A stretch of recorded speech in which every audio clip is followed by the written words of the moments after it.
성경 말씀 봅시다. 좀 길지만 한번 읽어봅니다. 같이 34장 1절부터 35장 15절까지 내용을 알아야 되니까 한번 읽어봅시다. 교독합니다. 레아가 야곱에게 낳은 딸 디나가 그 땅 여자를 보러 나갔더니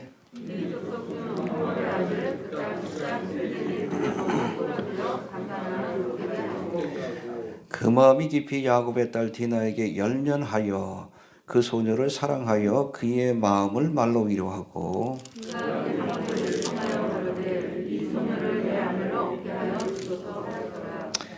야곱이 그 딸 디나를 그가 더럽혔다 함을 들었으나 자기 아들들이 들에서 목축함으로 그들의 돌아오기까지는 잠잠하였고 야곱의 아들들은 들에서 이를 듣고 돌아와서 사람이 근심하고 심히 노하였으니 이는 세겜이 야곱의 딸을 강간하여 이스라엘에게 부끄러운 일 곧 행치 못할 일을 행하였음이더라.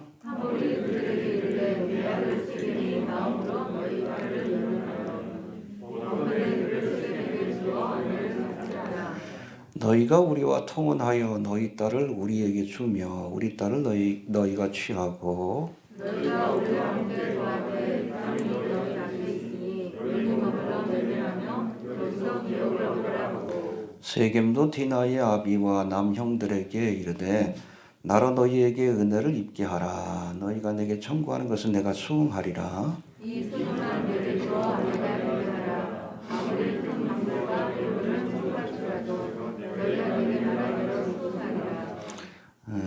야곱의 아들들이 세겜과 그 아비 하몰에게 속여 대답하였으니 이는 세겜이 그 누이 디나를 더럽혔음이라. 야곱의 아들들이 그에게 말하되 우리는 그리하지 못하겠노라. 하여같이 아니한 사람에게 우리 누이를 줄 수 없으니 이는 우리의 수욕의 기밀이라. 그런즉 이같이 하면 너희에게 허락하리라. 만일 너희 중 남자가 다 할례를 받고 우리같이 되면 우리가 너희에게 주며 너희 딸을 우리가 취하면 너희와 함께 거하여 한 민족이 되리라. 너희가 만일 우리를 듣지 아니하고 할례를 받지 아니하면 우리는 곧 우리 딸을 데리고 가리라. 그들의 말을 하모와 그 아들 세겜이 도리 여기므로 이 소년이 그 일 행하기를 지체치 아니하였으니 그가 야곱의 딸을 사랑함이며 그는 그 아비 집에 가장 존귀함이더라.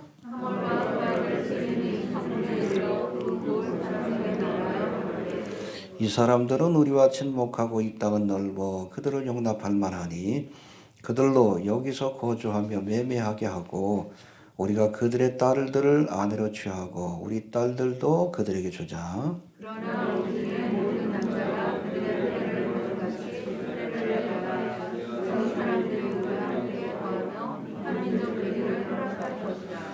그리하면 그들의 생축과 재산과 그 모든 짐승이 우리의 소유가 되지 않겠느냐?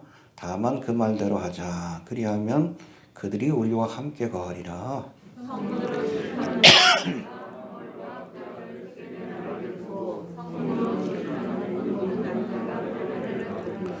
제3일에 미쳐 그들이 고통할 때에 야곱의 두 아들 디나의 오라비 시므온과 레이가 각기 칼을 가지고 가서 부지 중에 성을 엄습하여 그 모든 남자를 죽이고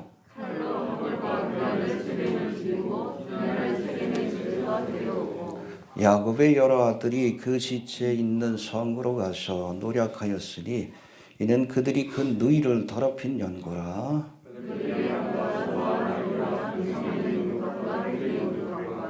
그 모든 재물을 빼앗으며 그 자녀와 아내들을 사로잡고 집 속의 물건을 다 노략한지라. 야곱이 시몬과 레위에게 이르되 너희가 내게 허락해서 나로 이 땅 사람 곧 가나안 족속과 모리스 족속에게 주객들을 먹게 하리로다. 나는 수가 적은즉 그들이 모여 나를 치고 나를 죽이리니 그리하면 나와 내 집이 멸망하리라. 그들이 가로되 그가 우리 누이를 창녀같이 대우함이 가하니까 하나님이 야곱에게 이르시되 일어나 내게로 올라가서 달리고 하며 내가 내 형 에사의 낯을 피하여 도망하는 후에 내게 나타났다 하나님께 거기서 다른 싸우나 싸우라. 야곱이 이에 자기 집 사람과 자기와 함께한 모든 자에게 이르되 너희 중에 이방 신상을 버리고 자신을 정결케 하고 의복을 바꾸라.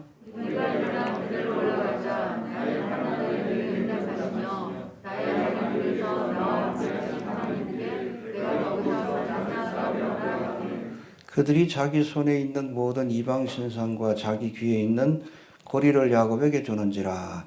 야곱이 그것들을 세겜 근처 상수리 나무 아래 묻고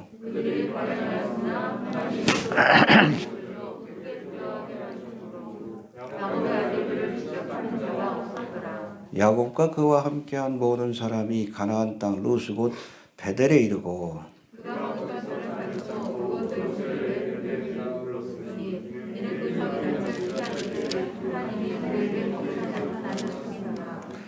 리브가의 유모 두브라가 죽음에 그를 베델 아래 상수리 나무 밑에 장사하고 그 나무 이름을 알론바굿이라 불렀더라. 야곱이 바다나라에서 돌아오매 하나님이 다시 야곱에게 나타나사 그에게 복을 주시고 그에게 이르시되 내 이름이 야곱이다마는 내 이름을 다시는 야곱이라 부르지 않겠고 이스라엘이 내 이름이 되리라 하시고 그가 그의 이름을 이스라엘이라 부르시고 그에게 이르시되 나는 전능한 하나님이니라 생육하며 번성하라 우리가 많은 우리 내게서 나고 왕권이 내 허리에서 나오리라. 내가 아브라함과 이삭에게 준 땅을 내게 주고 내가 내 후손에게도 그 땅을 주리라 하시고 하나님이 그와 말씀하시던 곳에서 그를 떠나 올라가셨느니라. 야곱이 하나님의 자기와 말씀하시던 곳에 기둥 곧 돌기둥을 세우고 그 위에 전제물을 붓고 또 그 위에 기름을 붓고 하나님이 자기와 말씀하시던 곳의 이름을 베델이라 불렀더라. 아멘. 해봅시다. 베델로 올라가라. 하나님이 이제 북방에서 내려온 외삼촌 라반과 또 남방에서 올라온 에서의 진노에서 구원하시고 야곱을 알고 무사히 가나안 땅에 도착하도록 축복해 주셨습니다. 할렐루야. 하지만 야곱은 이 가나안 땅에서 하나님 앞에 서원했던 베델이 아닌 어디에 머물렀습니까? 세겜 땅에 머물렀어요. 그 원인에 대해서 살펴봅니다.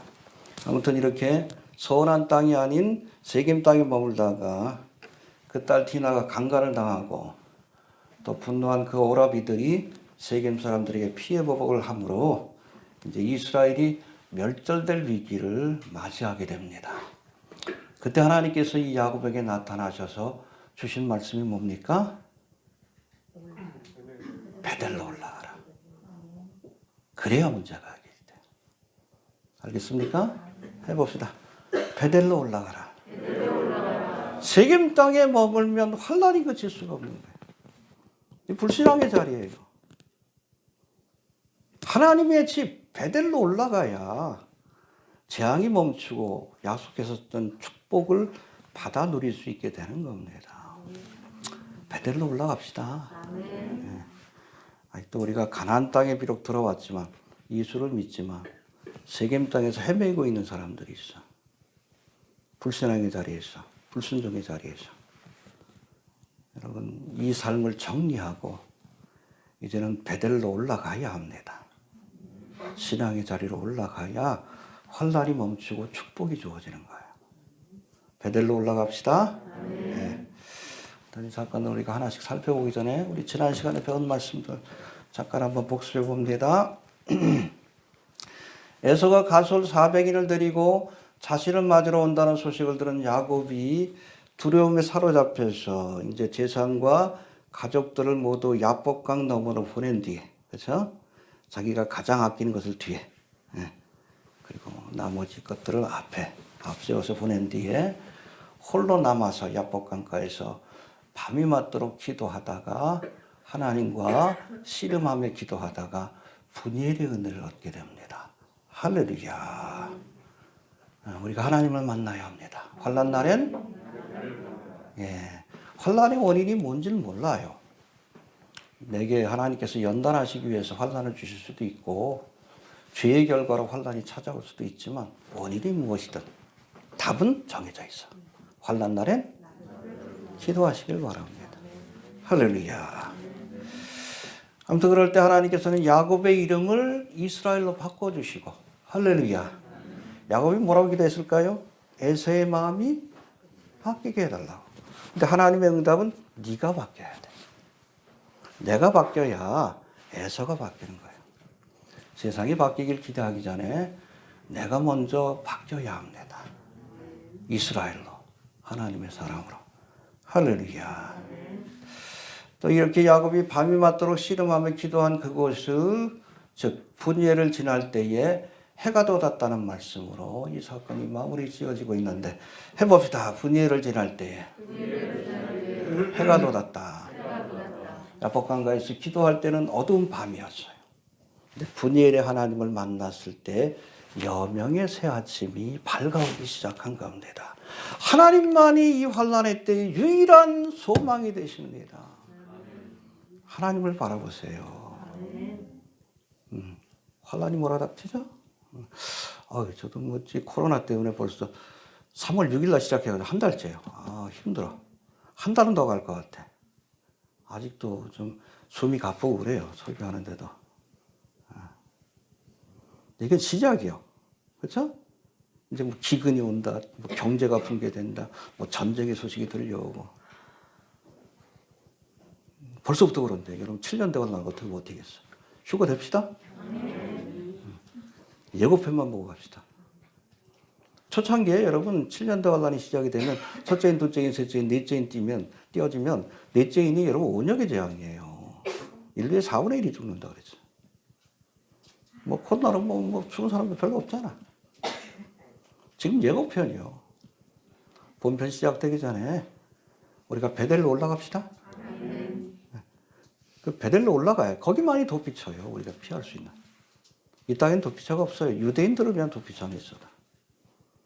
베델로 올라갑시다. 예.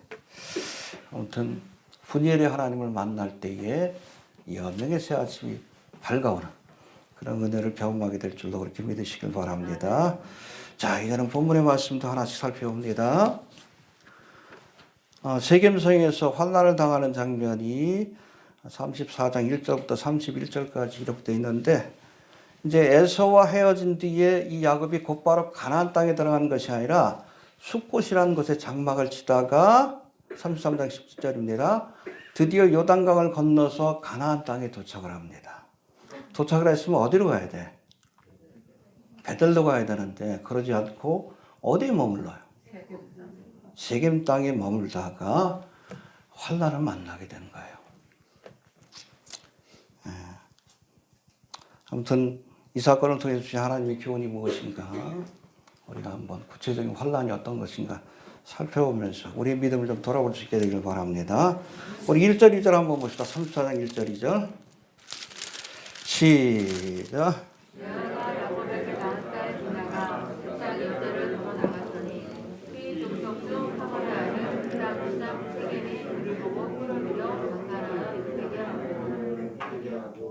예, 그렇죠. 야곱에게 모르겠어요. 다른 딸들이 있었는지 모르지만 족보에 나오는 딸은 이 디나가 유일해요.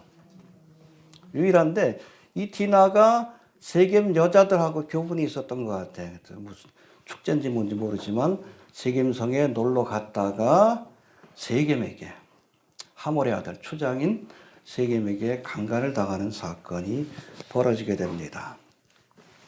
많은 성경학자들은 이때 디나의 나이가 한 15살. 여러분 밧단아람을 떠날 때 몇 살이에요? 한 2살이나 3살 정도. 그러니까 여러분 이 야곱이 가나안 땅에 와서 베델로 가지 않고 세겜 땅에 머문 기간이 10년이 넘어. 10년 동안 불순종한 거예요. 그러니까 하나님께서 이 사건을 통해서 깨닫게 하시는 겁니다. 이해가 되시죠? 10년 동안이나 모른 척한 거예요. 하나님 앞에 서원했던 것을 모른 척한 겁니다. 근데 디나가 강간을 당하는 이 사건을 통해서 하나님께서 교훈을 주신 거예요. 이해가 되십니까? 예. 해봅시다. 불순종하다가 고난을 만났다. 여러분, 특별한 경우에는 하나님께서 우리를 연단하시기 위해서 고난을 주실 때가 있어요. 근데 이것은 열 중에 하나도 안 돼. 대부분의 고난은 내가 하나님의 뜻에 불순종했기 때문에 찾아오는 겁니다. 알겠습니까? 솔직해져야 합니다. 예. 자, 그리고 나서 이제 이 사건이 있은 뒤에 하몰의 아들 세겜이 어찌됐든 사건이 벌어졌지만 디나를 열려해서 사랑해서 결혼할 것을 요구합니다. 이것도 또 다른 위기예요. 3절 4절 봅시다. 시작.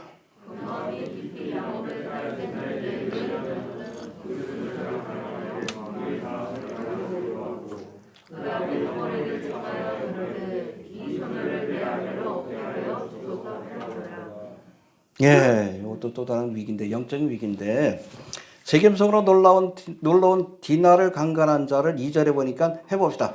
히위 족속, 하몰의 아들, 그 땅 추장, 세겜. 그게 추장이 세겜이니까 세겜성이 된 것 같아. 높은 지위에 있는 사람이죠. 근데 문제는 히위 족속이에요. 하나님이 저주하신 가나안 족속 가운데 하나입니다. 이게 문제가 되는 거예요. 그 함이 아버지 하체를 보고선 조롱했을 때 노아로부터 저주를 받죠. 근데 여러분, 함이 저주받은 것이 아니라 누가? 함의 아들인 가나안이. 그 예언적 의미를 가진 그런 저주예요. 가나안 족속들은 대대로 저주받은 민족이 될 것이다. 근데 만약에 여기에서 이제 히위 족속인 세겜과 디나가 결혼을 하고 또 나중에 이 세겜이 기대했던 것처럼 야곱의 아들들도 세겜의 딸들과 결혼하게 되면 결국엔 언약의 후손인 이스라엘이 가나안 족속과 섞이게 되는 거예요. 하나님의 언약이 성취되지 못할 큰 영적인 위기를 맞이하게 된 겁니다. 민족이 사라지는 거예요. 언약의 우선을 나아야 할, 하나님의 구속의 역사를 이루어야 할 이스라엘이라는 민족이 사라질 위기를 겪게 된 겁니다. 그 뒤에 여러분 사탄 마귀가 있는 거예요. 노아의 홍수 심판 전에도 그랬죠? 그렇죠? 하나님의 아들들인 네피림, 그렇죠? 타락 천사들을 동원해서 인류의 종족 자체를 말살시키려고 했어요. 그래야 여러분 여자의 구성이 태어나지 않으니까. 이스라엘 족속들이 가나안 족속과 저주받은 가나안 족속과 뒤섞여 버리면 민족 자체가 사라지는 거예요. 이 모든 사건에 여러분 언약의 우선이 탄생하지 못하게끔 계획하고 진행한 어둠의 세력이 있다는 것을 우리가 알아야 합니다. 해봅시다. 영적인 싸움이다. 알겠습니까? 예. 구속사적 관점에서도 이 사건을 우리가 볼 수 있어야 한다는 겁니다. 여튼 이 사건이 벌어지고 나니까 그렇죠. 디나가 강간을 당했다는 소식이 들려오고 또 세겜의 아버님 하몰이 이제 사람을 직접 와가지고 좀 결혼시킵시다. 뭐 그런 제안을 하는데 이때 야곱이 침묵했다라고 말씀합니다. 우리 5절을 봅시다. 시작. 야곱이 그 딸 디나를 누가 주장을 들었으나 자기 아들들이 들에서 묵묵함으로 그들이 돌아오기까지 잠잠하였고. 해봅시다. 잠잠했다. 왜 침묵했을까? 두 가지 이유가 있었을 거예요. 어떻게 처리해야 될지 몰랐던 거예요. 당황스러워가지고. 또 두 번째는 본능적으로 아는 거예요. 이 사건이 누구 때문에? 자기가 하나님의 언약을 소원을 지키지 않았기 때문에 발생한 것을 아는 겁니다. 자신의 죄로 찾아온 재앙이라는 것을 깨달은 겁니다. 알겠습니까? 자, 호세아 14장 1절의 말씀에 보면 내가 불의함으로 인하여 엎드러졌느니라 이런 말씀이 있어요. 해봅시다. 내가 불의함으로 엎드러졌다. 이스라엘 백성에게 심판을 예언한 말씀인데 이 말씀의 본래 의미는 내가 지은 죄가 너를 넘어뜨렸다. 죄로 인해서 재앙이 찾아왔다는 거예요. 알겠습니까? 이 디나가 강간당하는 이 재앙이 왜 찾아왔어요? 네가 지은 죄 때문에. 야곱이 지은 죄 때문에 찾아온 것을 알았어. 그러니까 할 말이 없는 거예요. 당황스럽고. 나 때문에 딸이. 그렇죠?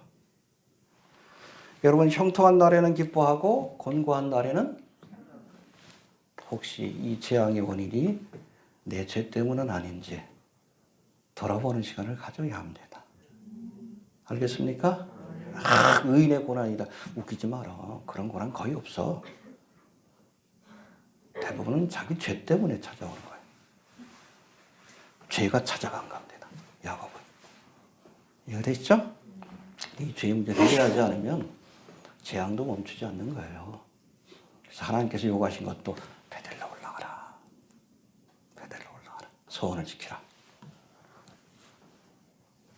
자, 이제는 야곱의 아들들이 보복하는 모습이 6절부터 29절까지 기록되어 있는데, 비록 동생의 명예를 위해 행한 일이지만 야곱의 아들들이 세겜 남자들을 모두 죽이고 그리고 그 재물과 가족들을 그렇게 약탈하는 것은 정당한 보복을 넘어선 잔혹한 행위입니다. 해봅시다. 잔혹한 행위다.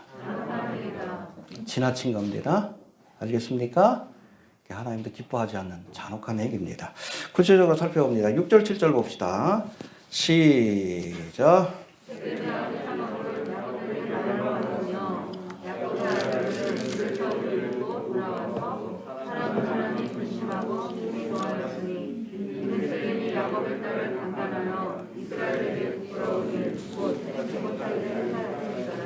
그렇죠. 디나가 강간당했다는 사실 소식을 듣고 나서 야곱은 침묵했어. 가만히 아무것도 안 했어요. 그러니까 아들들이 나선 거다 아니에요. 일이 더 복잡해진 거예요. 여러분, 지도자의 위치에 있으면 어떤 재앙이 닥쳤을 때 빨리 판단하고 행동해야 돼. 아무것도 안 하니까 일이 더 꼬이지. 세월호 사건하고 똑같잖아. 7시간 동안 뭐 한 거예요? 아무것도 안 했잖아. 애들 다 죽을 때까지. 그 야곱이 침묵하니까 아들들이 나섰다가 일이 커져버린 거예요. 자기가 나서야지, 어찌됐든. 그렇죠? 집안의 가장 아니야. 자기 때문에 생긴 일 아니야. 어찌됐든 결론을 내야 되는데 그냥 가만히 있어서 세월호 선장 같기도 하고 박근혜 씨 같기도 하고. 그러니까 탄핵을 당한 거지. 아무것도 하지 않는 것이 최악입니다. 여러분, 지도자는 판단하고 결정해야 돼. 거기에 대한 책임도 본인이 져야 하지만 아무것도 하지 않으면 최악의 결과가 나옵니다. 그게 세월호 사건이에요. 야곱도 아무것도 하지 않았어요. 지도자의 역할을 포기했습니다. 그럴 때 문제가 더 복잡해진 거예요. 지도자는 책임지는 자입니다. 어찌됐다. 해봅시다. 지도자는 책임지는 자다. 책임지지 않고 가만히 있으면 결국에는 세월호 사건과 같은 그 비참한 사건이 벌어지는 거예요. 이것도 마찬가지예요. 자, 두 번째. 이제 야곱의 아들들이 디나와의 결혼을 핑계로 세겜 사람들에게 할례를 요구했어요. 야, 뭐 이렇게 결혼하는 건 좋은데, 딸을 주는 건 좋은데, 그러려면 우리는 할례 받은 자이기 때문에 너희도 할례를 받아야 한다. 14절 봅시다. 시작. 야곱의 아들들이 그들에게 말하되 우리는 그리하지 못하겠노라. 할례받지 아니한 사람에게 우리 너희를 줄 수 없느니 이는 우리의 수족의 이름이니라. 예, 이건 정말 디나를 결혼시키겠다는 뜻이 있는 게 아니라 할례를 핑계로. 그렇잖아요. 할례 받고 나면 한 사흘 뒤면 고통스러워서 견딜 수가 없어. 그때 여러분 세겜 사람들 다 쳐 죽이려고. 예, 어떻게 보면 음모를 꾸민 겁니다. 해봅시다. 하나님이 정하신 신성한 할례 의식을 보복의 도구로 악용했다. 여러분, 할례 의식이 얼마나 거룩한 거예요. 근데 이거를 하나님이 정하신 것이고 사사로운 보복의 도구로 이용한 겁니다. 오늘날에도 여러분 교회 안에서도 신성해야 할 교회와 또 예배를 자신의 욕망을 채우는 도구로 이용하는 자들이 있어요. 전 때문에. 그렇죠? 기도해야 한다면서 정치 집회. 요즘 자랑하고 다닌다 그러죠? 자기가 수억 원 써가지고 뭐 윤석열 당선시켰다고. 교인들 모아가지고. 그래서 개쓰레기지. 개쓰레기지. 또 교인들 모아다가 무슨 국민혁명당? 자기 정적인 자산으로 삼고. 경건을 이익의 재료로 삼는 자들이에요. 해봅시다. 경건을 이익의 재료로 삼는 자들이다. 경건, 이건 릴리전이라고 돼 있어요. 영어 본문에 보면 디모데후서가 나오는데. 하나님 주신 직분 가지고 그거를 사사로운 이익을 채우는 물질적인, 정적인, 경제적인. 여러분 이런 자들에게는 하나님의 초롱한 심판이 내려집니다. 야곱의 아들들이 그런 거예요. 거룩한 하나님의 그 할례 의식을 보복의 도구로 이용했어요. 거룩한 하나님의 교회를 자기 정치적인 그 야망을 채우는, 욕망을 채우는 도구로 이용하는 자들이 있어요. 개쓰레기들이요. 존엄한 심판이 내려집니다. 이런 쓰레기들 때문에 전도의 문이 막히잖아요.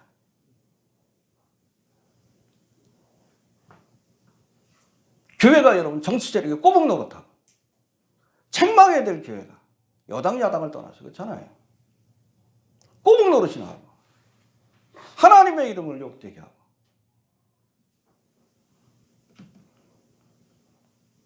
가벼운 죄가 아니에요. 할례를 이용했어. 교회를 이용했어. 하나님의 것 거룩한 것을 이용했어. 자기의 욕망을 채우는 도구로. 무조건 존엄한 심판이 내려질 거예요. 이거 되시죠? 하나님 다 보고 계십니다. 자, 세 번째, 시몬과 레위가, 그러니까 여러분 디나의 레아의 오빠들이죠. 레아가 낳은 오빠들.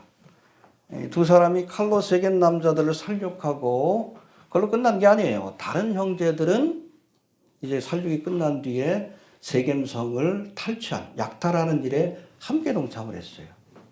그러니까 12아들들이 다 관여한 겁니다. 알겠습니까? 25절 26절 봅시다. 시작.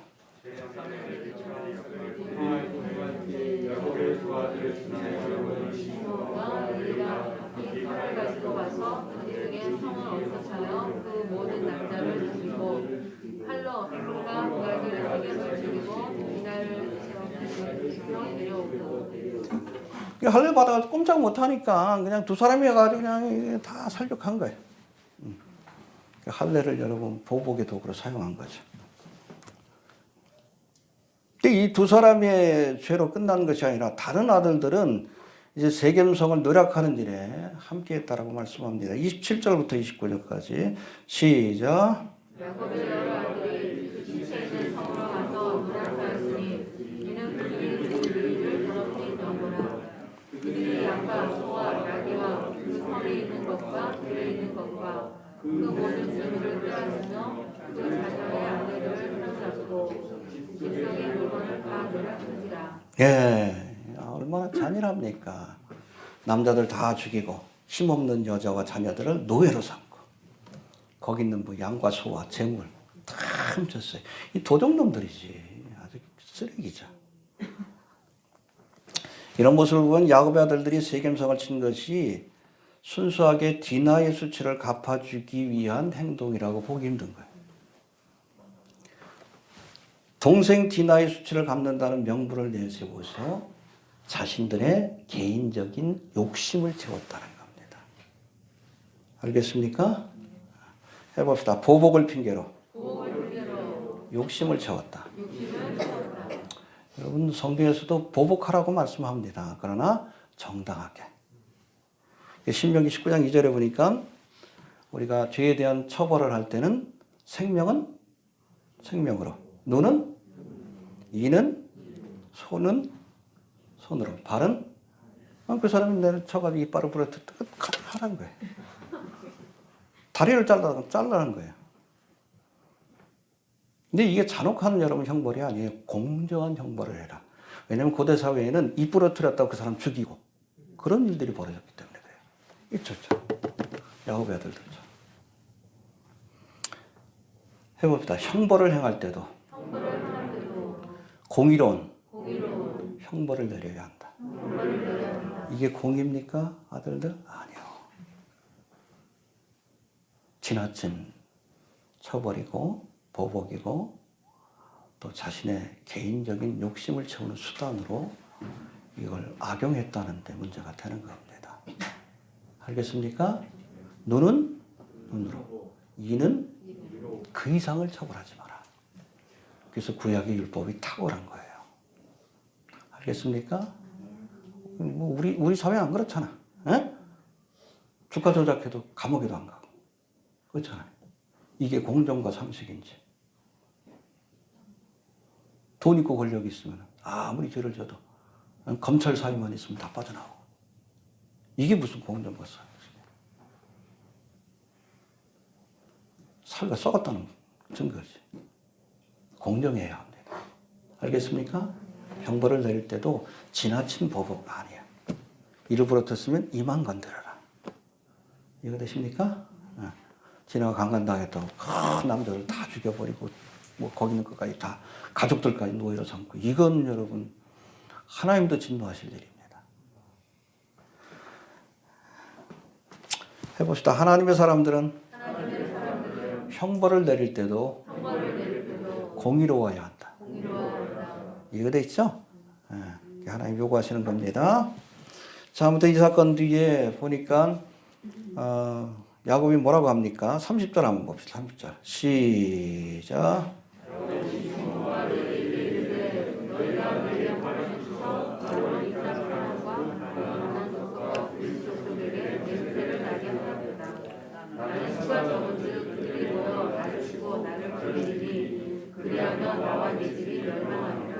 해봅시다. 냄새를 나게 하였도다.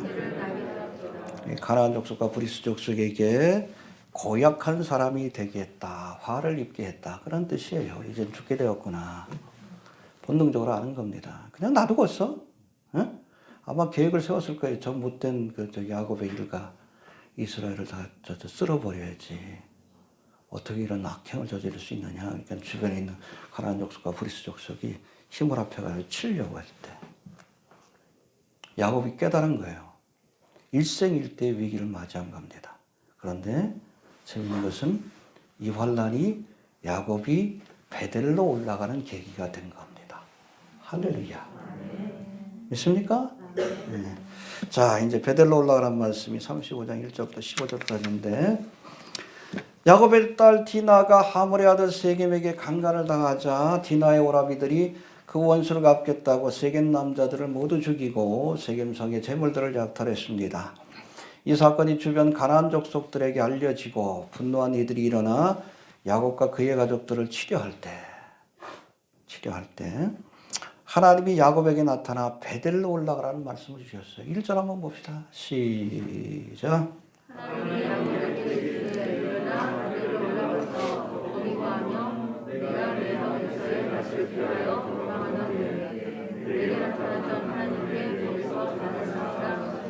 할렐루야. 기도했겠지, 그쵸? 참, 이제 죽을 수밖에 없는 위기인데. 응? 언제 쳐들어올지 모르나. 뭐 가설이 있는 것도 아니고, 어떡할 거야? 다 몰살당하는 거지. 그때 하나님 주신 대답이 뭐예요? 베델로 올라가. 그래야 문제가 해결이 된다. 해봅시다. 베델로 올라가라. 알겠습니까?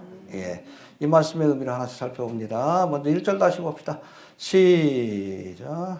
하나님이 야곱에게 이르시되 일어나 베델로 올라가서 고기 구하며 내가 내 형제의 낯을 피하여 도망하는데 내가 나타났던 하나님께 거기서 반사하라 하시니라.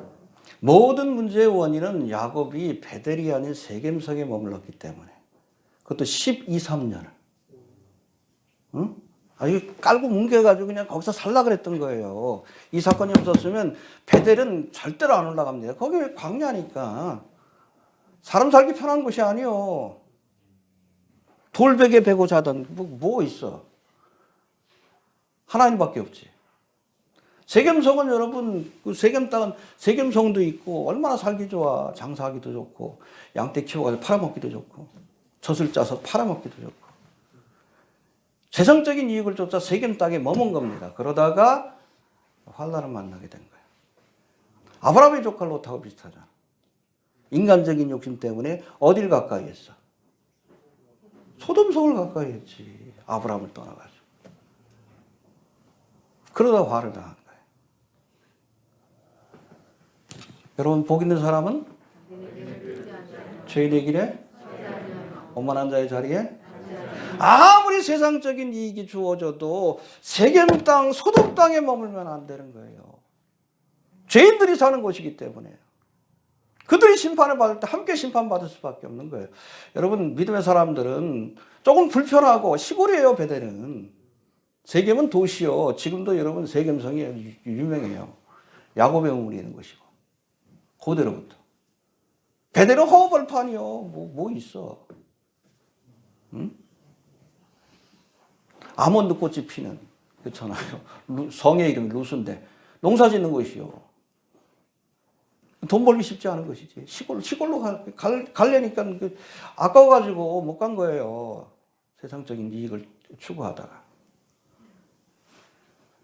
그렇다 할지라도 베델로 올라가야 합니다. 왜? 거기 하나님이 계시기 때문에. 알겠습니까? 네. 여러분, 세상의 이익을 쫓아 살지 마시고 하나님이 계신 것을 가까이 하십시오. 조금 손해가 돼도. 그게 결국에는 복이 되는 거예요. 알겠습니까? 네. 자, 세겜성에서 환난을 만난 야곱에게 주신 하나님의 구체적인 말씀. 첫 번째는 베델로 올라가라. 말씀인데, 그 구체적인 말씀 우리 1절 다시 한번 하나하나씩 좀 살펴봅시다. 1절 시작.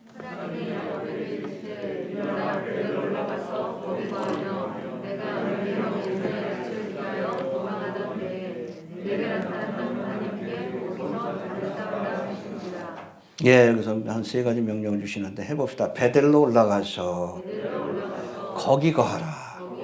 세겜 땅에 거하지 말고. 그러니까 이 길은 그 재앙을 만났지. 베델로 올라가서 거기에서 머물러라. 하나님의 집이 있는 곳에 가서 거기서 거처를 정해라. 할렐루야. 우리가 세겜 땅에 머물러 있으면 풍파가 그치지 않아. 아버지의 집으로 가야 합니다. 탕자도 그랬잖아. 아버지 집을 떠나가지고 이방 땅에 갔는데 처음엔 좋았지. 나중에 기근을 만나고 쥐업 열매를 주워 먹으면서 비참한 삶을 살게 되잖아. 그러던 탕자가 아버지의 집으로 돌아갔을 때 회복되는 역사가 나타났고 아버지의 집으로 가시길 바랍니다. 세겜에 머물 것이 아니요. 세상적으로 살기 좋아도 죄악의 땅에 가나안 족속이 사는 땅에 그것이 아니라 베델로 올라가야 합니다. 예. 또 베델로 올라가라 하신 말씀은 하나님 앞에 드린 소원을 갚으라는 뜻이에요. 해봅시다. 소원을 갚으라. 하나님이 30여 년 전 야곱이 가나안 땅을 떠날 때에 야곱이 그곳에서 소원을 하죠. 그렇죠? 나라가 무사히 돌아오게 하시면 내가 여기다 제단을 쌓고 하나님을 섬기겠습니다. 그 소원을 지키라는 거예요.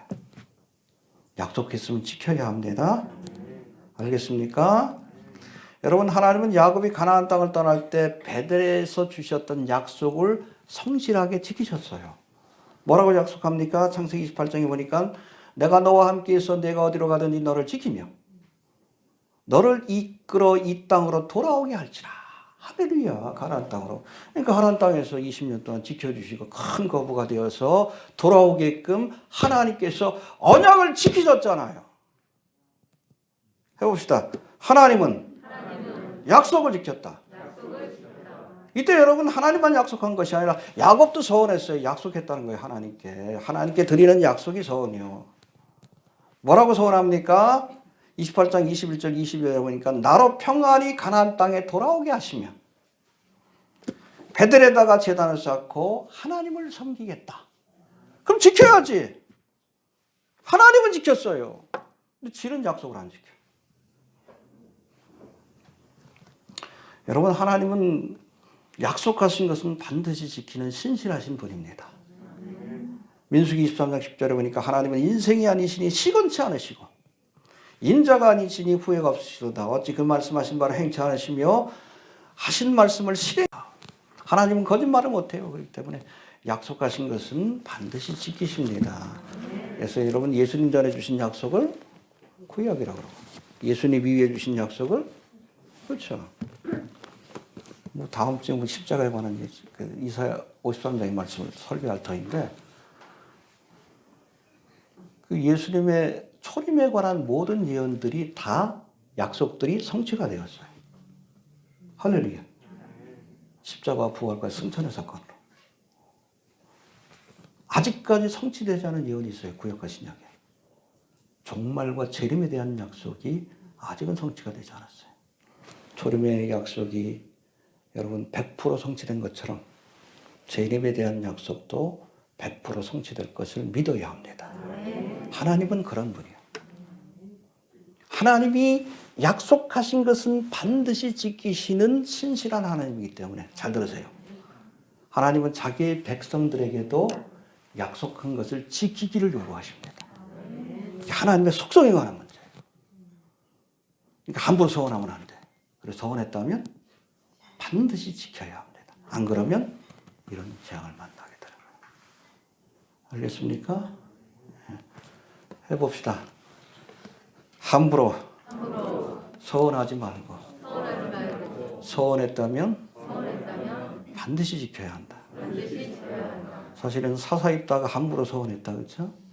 나라와 하여금 아랑군대인가요? 뭐 전쟁에서 승리하고 돌아오게 하시면 나를 제일 먼저 맞아주는 사람을 제물로 바치겠습니다. 아이, 미련하지. 누가 왔어? 네. 그 지켰어요. 서원했기 때문에. 그래야 하는 거예요.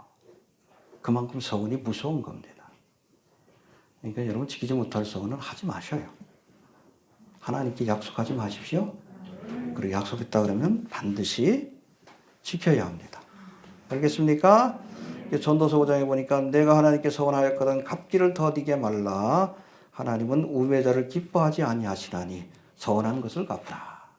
12년 동안 뭉갠 거예요. 갚기를 더디한 거지. 안 지키려고. 그렇죠? 야곱이. 서원하고 갚지 않은 것보다 서원하지 아니하는 것이 나으니 내 입으로 내 육체를 범죄케 말라. 사자 앞에서 내가 서원한 것이 실수라 말하지 말라. 어찌 하나님으로 내 말소리를 진노하사 네 손으로 한 것을 멸하게 하시라. 서원이 이렇게 여러분 위험한 겁니다. 그래서 제가 늘 얘기하죠. 서원하지 말고 그냥 하세요. 응? 내가 말로 서원하면 이게 올무가 돼. 근데 여러분 서원 안 하고 그냥 생각했다가 못하면 상관없어. 하면 하나님이 기뻐하시는 거고. 쏟아놓지 마셔요. 하나님은 말에 책임지기를 원하십니다. 이해되시죠? 적어도 하나님 앞에서는 책임질 말을 하지 마십시오. 그리고 서운했다면 반드시 지키십시오. 안 지키니까 환난이 찾아온 거예요. 서원을 갚으라고 요구하시는 겁니다. 해봅시다. 서원을 갚으라. 그런가 하면 베델로 올라가라 하신 말씀의 세 번째 의미는 처음 믿음으로 돌아가는 거예요. 해봅시다. 처음 믿음으로 돌아가라. 여러분 야곱이 하나님을 처음 만난 곳이 베델이요. 그렇죠? 처음으로. 이전까지는 뭐 조부 아브라함이 하나님, 할아버지로부터 들었던 하나님, 아버지 이삭으로부터 귀로 들었던 하나님. 근데 베델의 사건을 통해서 비로소 하나님을 눈으로 뵙게 되는 할렐루야. 처음으로 하나님을 만난 그 사건이 베델의 사건입니다. 그래서 베델로 올라가는 것은 처음 믿음과 처음 행위와 처음 사랑으로 돌아가라. 에베소 교회를 향해서도 말씀하시잖아요. 네가 처음 사랑을 버렸다. 돌이켜 처음 행위를 갖지 않으면 이 촛대를 옮겨버리리라. 여러분 처음 사랑으로 돌아갑시다.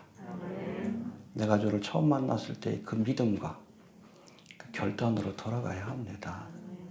그래서 우리가 부흥이라고 그러죠. 리바이벌. 이 부흥의 그 원래의 뜻은 처음 자리로 돌아가는 것을 의미합니다. 이해가 됩니까? 그래서 여러분 우리가 부흥 얘기할 때 뭐 초대교회를 얘기하는데 처음 믿음으로 돌아가는 거예요. 우리 종교개혁도 마찬가지입니다. 응? 이 개신교가 그 로마 카톨릭에서 파생된 게 아니에요. 로마 카톨릭이 썩고 부패하니까 처음 믿음, 초대교회 믿음으로 돌아가자는 운동이 여러분 개신교입니다. 우리가 전통이에요. 쟤네들은 여러분 바벨론 종교와 결합된, 야합된, 타락한 자들입니다. 이게 리바이벌이야. 이게 개혁이고. 베델로 올라가야 합니다. 예, 처음 믿음으로 돌아가야 합니다. 자, 그리고 베델로 올라가서 뭐 하라고 말씀합니까? 1절 다시 봅시다. 시작. 하나님이 야곱에게 이르시되 일어나 베델로 올라가서 거기거하며 내가 내 성 이스라엘을 지키하여 도망하셨되 내게 나타난 하나님께 거기서 받을 쌓았습니다. 재단을 쌓고 재단을 중심으로 살라는 이야기예요. 이게 믿음의 사람들의 삶의 모습이 되어야 합니다. 해봅시다. 단을 쌓으라. 할렐루야. 여러분 믿음의 조상 아브라함은 가는 곳마다 제단을 쌓았어요. 그렇죠? 제단을 쌓고 주의 이름을 불렀어.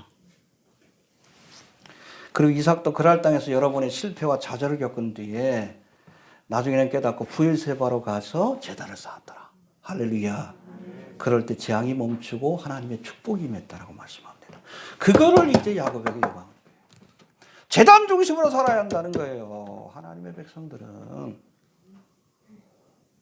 이스라엘 백성들이 출애굽했을 때도 그때 뭘 중심으로?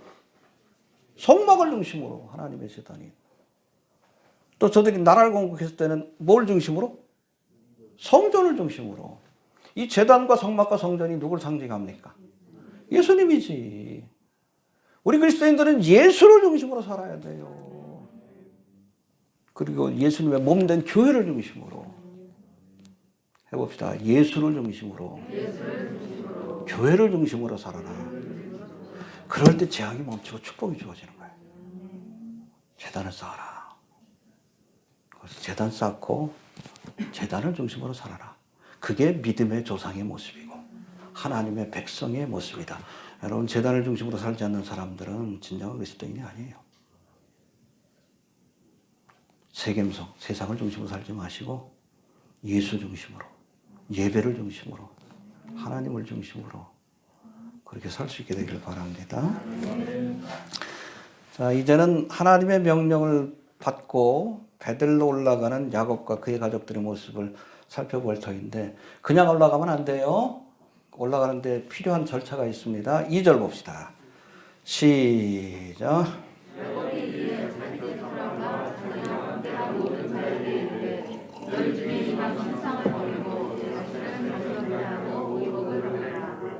그리고 올라가야 합니다. 첫 번째, 이방 신상을 버리고.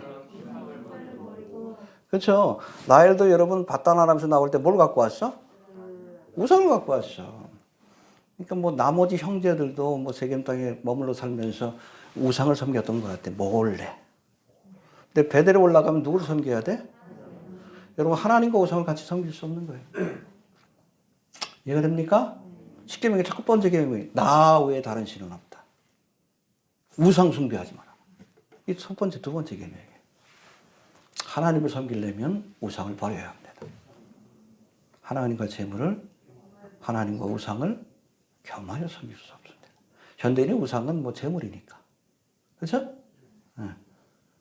다 버리고 가야 돼. 하나님만 섬겨야 합니다. 함께 섬기려고 하면 안 돼. 그렇죠? 여호수아가 그랬잖아요. 가나안 정복 마치고 나서 이스라엘 백성이 자꾸 가나안 우상 숭배에 빠져드니까 야, 너희가 애굽의 신이든지 아니면 이 가나안의 신이든지 아니면 하나님을 섬길 거든지 둘 중에 하나 선택해라. 오늘날 선택해라. 나와 내 집은 하나님만 섬기겠다. 할렐루야. 그래야 돼. 베델로 올라가면 여러분 하나님만 섬겨야지. 신앙생활 하면 양다리 걸쳐가지고 세상도 섬기고 하나님도 섬기고 우상도 섬기고 하나님도 섬기고 그러니 재앙이 오지 축복이 안 오고. 하나님만 섬겨야 합니다. 하나님도 섬기는 게 아니라. 이해되시죠? 네. 해봅시다. 하나님만 섬겨라.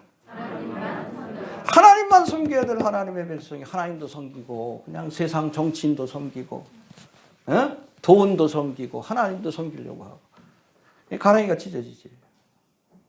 둘 다 버림받아. 세상으로부터 버림받고 하나님께로부터 버림받고. 한쪽에서는 성경 공부하고 한쪽에서는 일루미나티 그냥 사탄 마귀 사상을 전파하고. 뭐하는 짓이요? 그러니까 구원파 소리 듣지. 응? 그런 떨거지들이 너무나 많아. 박재범이도 독실한 기독교인이래. 참 비열. 완전 교회 다닌다는 소리 안 했으면 좋겠어요. 특히 연예인들. 자신 없으면 하지 말아야 돼. 응? 왜 예수를 팔아먹습니까?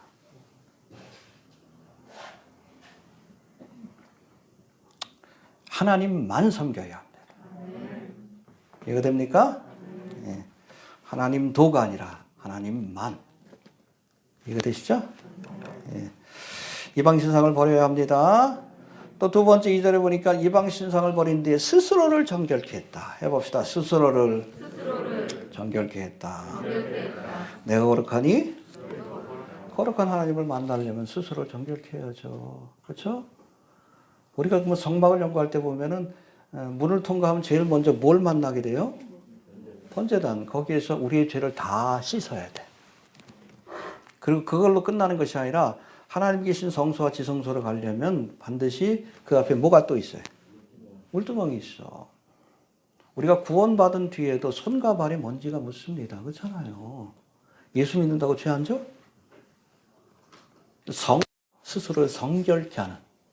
그러니까 예수를 믿고 나서도 우리가 세상을 살면서 원치 않는 먼지, 죄의 먼지, 욕심의 먼지 다 깨끗이 씻고 성소와 지성소로 들어가서 하나님을 만나는 거예요. 여러분 주님을 만나려 원하는 사람들은 스스로를 정결케 해야 합니다. 호렙산에 하나님이 강림하실 때도 이스라엘 백성들에게 스스로 정결케 하라. 그래야 하나님을 만날 수 있습니다. 주님 오실라 가깝습니다. 스스로를 정결케 하십시오. 언제 주님 앞에 나갈지 몰라. 그렇죠? 왜 여러분 100번의 나팔을 울릴까? 99번은 스스로를 정결케 하는 시간을 갖는 거예요. 이해가 되시죠? 손과 발을 닦는 시간. 그래야 거룩한 하나님을 만나러 올라가는 거니까. 베델로 올라가기 전에 스스로를 정결케 하십시오. 그리고 세 번째는 옷을 바꾸어 입었다. 여러분, 특별히 성경에서 의복은 그 사람의 삶의 행실을 상징합니다. 해봅시다. 옷은 행실을 상징한다. 옷을 바꿨다는 것은 삶의 태도를, 삶의 방식을, 삶의 행실을 바꾸었다는 뜻입니다. 할렐루야. 여러분, 죄의 옷을 벗어야 합니다. 의의 옷을 입어야 합니다. 어둠의 옷을 벗어야 돼. 빛의 옷으로 갈아입어야 합니다. 그래야 우리가 거룩하신 하나님을 만나기 위해 베델로 올라갈 수 있는 거예요. 알겠습니까? 예. 자, 이렇게 베델로 올라갈 때 하나님 주시는 축복이 이렇게 기록되어 있는데 5절부터 15절까지 구체적으로 한번 살펴봅시다. 5절 시작. 그들이 말하였으나 하나님이 그 사명 고을들로 크게 두려워하게 하시므로 야곱의 아들을 죽였다는 자가 없어가라. 그렇죠. 그러니까 주변 마을 사람들이 야곱과 그 가족들을 다 쳐서 죽이려고 했어요. 근데 하나님의 명령을 따라 베델로 올라갔더니 재앙이 멈추었습니다. 할렐루야. 여러분, 이 땅에 재앙이 찾아옵니다. 일곱인과 나팔과 대접의 재앙. 이 재앙에서 피하려면 어디로 가야 돼? 하나님의 집으로 올라가야 돼. 그래야 재앙이 멈춥니다. 할렐루야. 시험에 따르면 피하리라. 어떤 사람? 베델로 올라가는 사람, 휴거되는 사람들만 재앙을 면하는 거예요. 뭐 휴가된 위에도 뭐 이 땅이 뭐 회심의 역사, 구원의 역사가 있지만 환난 가운데서 구원받는 거고. 베델로 올라가야 재앙이 멈춰요. 해봅시다. 베델로 올라갈 때 재앙이 멈춘다. 할렐루야. 네. 하나님께서 재앙을 막아주십니다. 쫓아오지 못하게 합니다. 휴거되십시오. 베델, 하나님의 집에 머무는 자들에게는 재앙이 쫓아오지 못합니다. 예, 우리 그리스도인들에게 유일한 도피처는 피지가 아니에요. 아르헨티나가 아니에요. 이스라엘 땅도 아니에요. 이스라엘 백성들을 위해서 주신 거고. 유일한 도피처는 베델. 하나님의 집. 천국밖에 없어. 부르실 때 올라가야 합니다. 그래야 재앙이 멈춰. 인간 아파가 대접의 재앙이 우리와는 상관없는 것이 됩니다. 할렐루야. 우리는 재앙이 아니라 혼인 예식에 참여하게 되는 거예요. 할렐루야. 그러니까 9절 말씀이 아주 흥미로운데 9절 시작. 야곱이 바다에서 돌아오매 하나님이 다시 야곱에게 나타나사 그에게 복을 주시고. 네, 재밌죠? 이제 야곱이 모든 것들 다 그냥 던져버리고 이방신상 묻어버리고 수선을 정결케해가지고 베델로 올라갔어요. 그런데 그 사건에 대해서 뭐라고 표현합니까? 야곱이 밧단 아람에서 돌아오매. 이미 여러분 10여 년 전에 돌아왔는데 가나안 땅. 근데 비로소 베델에 도착한 이 시점이 비로소 밧단 아람에서 돌아온 기간이라고 말씀합니다. 할렐루야. 세겜 땅에서의 삶은 헛된 거예요. 하나님께서 기억지도 않습니다. 허비한 시간들이요. 비로소 밧단 아람에서 돌아오매 하나님이 인정해 주신 거예요. 베델로 돌아올 때까지는 여러분 야곱의 여정이 끝난 게 아니에요. 이해됩니까? 해봅시다.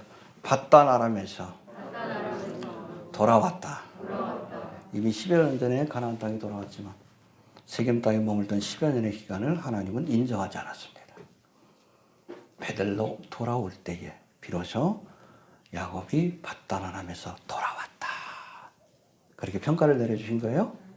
할렐루야. 돌아오니까 축복을 회복시켜 주십니다. 있습니까? 10절부터 나와요. 10절 시작. 그에게 이르시되 내 이름이 야곱이다 하는 내 이름을 다시는 야곱이라 부르지 않겠고 이스라엘의 내 이름이 되리라 하시고 내가 네 이름을 이스라엘이라 하시고. 희한하죠. 어디서 많이 들어본 말씀이지. 언제 주신 말씀이에요? 그렇죠. 분열의 사건 때 10여 년 전에 주신 약속이에요. 약속을 주셨지만 누리지 못했어. 여러분 하나님이 약속을 주셨다고 다 누리는 게 아니에요? 약속을 주셨지만 누리지 못했어. 왜? 믿음의 자리인 베델이 아니라 불신앙의 자리인 세겜에 머물렀기 때문에. 여러분 우리 그리스도인들에게 하나님께서 많은 약속을 주셨어요. 그러나 불순종의 세겜이라고 하는 땅에 머물러 있는 자들은 약속을 누리지 못합니다. 약속은 받았어요. 그러나 내 것이 안 돼. 믿음의 자리인 베델로 올라갈 때에 비로소 약속한 것을 누리게 하시는 겁니다. 할렐루야. 뭐 하나님이 일부러 반복하신 거예요. 이제 네가 진짜 이스라엘이 되었다. 할렐루야. 그리고 11절 11절도 봅시다. 시작. 나는 전능한 하나님이라 세종하며 번성하라. 국민과 많은 국민이 내게 퍼지고 왕들이 내 머리에서 나오리라. 내가 아브라함과 이삭에게 줄 땅을 그에게 주고 내가 내 후손에게도 그 땅을 주리라 하시고. 그래서 후손에 대한 약속, 가나안 땅에 대한 약속. 이거 이미 여러분 이삭에게 장자의 축복을 받았을 때 주신 약속이요. 그러나 못 누렸어. 왜? 세겜 땅에 머물러서. 베델로 돌아올 때에 비로소 이 축복을 누리게 되었다는 겁니다. 해봅시다. 순종하는 자만이 약속을 누릴 수 있다. 그래서 여러분 모두는 하나님으로부터 놀라운 은총과 축복을 약속받은 사람이다. 근데 누리는 사람들은 적어. 왜? 세겜 땅에 머물기 때문에. 하나님의 말씀에 불순종하기 때문에. 베델로 올라와야 우리가 순종하고 처음 믿음의 행위를 가질 때 비로소 약속하신 것을 누릴 수 있게 되는 겁니다. 해봅시다. 베델로 올라와야 약속하신 축복을 누릴 수 있는 것이다. 잘 기억하시길 바랍니다. 그래서 베델로 올라오라 하나님께서 말씀하는 겁니다. 정리합니다. 하나님께 드린 소원을 일부러 무시하고 10년이 넘도록 무시한 거예요. 깔아뭉갠 겁니다. 지키기 싫은 거예요. 세상적인 욕심 때문에. 세겜 땅에 머물던 야곱에게 환난이 찾아왔습니다. 하나님이 환난을 보내신 거예요. 깨닫게 하시려고. 공고한 날엔 아니 생각하라. 환난 날에 나를 부르라. 이 고난의 원인이 무엇인지. 아무튼 이 환난 가운데 하나님 주신 응답이 뭡니까? 베델로 올라가라. 그래야 문제가 해결이 된다. 하나님께 드렸던 소원을 그곳에서 갚고 믿음의 자리로 돌아가라는 주님의 명령입니다. 이 명령을 받은 야곱이 이방 신상을 버리고 스스로를 성결케 하고 의복을 갈아입고 베델로 올라가서 제단을 쌓고 하나님 중심, 제단 중심으로 살 때에 하나님께서 재앙을 막아주시고 할렐루야, 약속하셨던 축복들을 비로소 누리게 하셨습니다. 베델로 올라갑시다. 내가 처음 주님을 만났던 그 믿음의 자리로, 알겠습니까? 내가 하나님 앞에 드렸던 그 소원의 자리로, 거기서 다시 시작하셔야 돼요.